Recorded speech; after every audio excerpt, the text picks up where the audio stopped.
Okay, Wes, let's start off by explaining a little bit about where we are here at Blue Ink Tattoo Studio. Yeah, as you just said, we're in Blue Ink Tattoo Studio, and my friend approached me, and we decided to. He's already involved in the tattoo business, and he approached me, offering me to join him, really. And obviously, me being in Leicester and him being in Liverpool, he wanted to set up a studio in Leicester, and it's been over about a year now. We started this one, and yeah, we're happy how far we've come, and it's going really well so far. You see a lot of footballers these days with a lot of tattoos, a lot of sleeves going on. So have you managed to make much money off the lads in the squad, bringing them down here to the studio? Yeah, there's a couple of boys that's come in. Jeff's came in, and Anthony Knockout's come in, and I think the next guy that will be tattooing here is Christian Fuchs. He's booked in Thursday to have a look and maybe get a tattoo. So yeah, I try and get the boys down there, and they're very supportive of what's going on here. When you're captain of a Premier League football team, what are the things that you have to do differently to other players? What roles do you have to perform?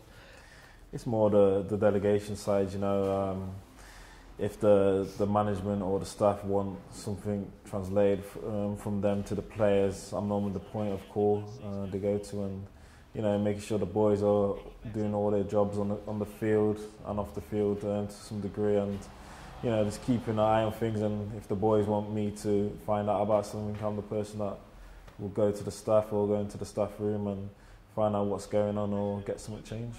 So yeah, there's a few different roles. It's a bit different, but I'm proud to be captain. Does that extend down to the academy as well? Do you have to keep academy players in line?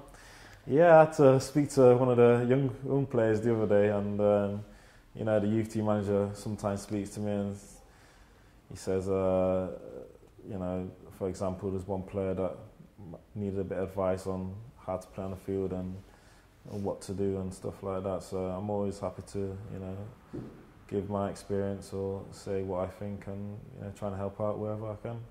Obviously, we can't tell the story of Leicester City's promotion without mentioning that playoff semi-final against Watford, the second leg, the missed penalty, the Troy Deeney goal. It was a real turning point for this club. Probably didn't feel like it at the time. Yeah, at the time, yeah, it wasn't a good time at the time, and I think it's just the manner of how it happened. We've gone from almost getting to the final, going to Wembley, and possibly getting into the Premier League, to literally just nothing. And there's a lot of emotions going off, and yeah, it was another crazy game, and ones the fans will always mention and remember. But that day wasn't our day, I suppose, and I'm sure, in the future we would have our day eventually. And that next season, there was no stopping us, was there? But at the start of the season, the expectations were quite low. There weren't too many people expecting us to do what we did. Were you aware of that? Yeah, I think in the Championship, it's such a difficult league.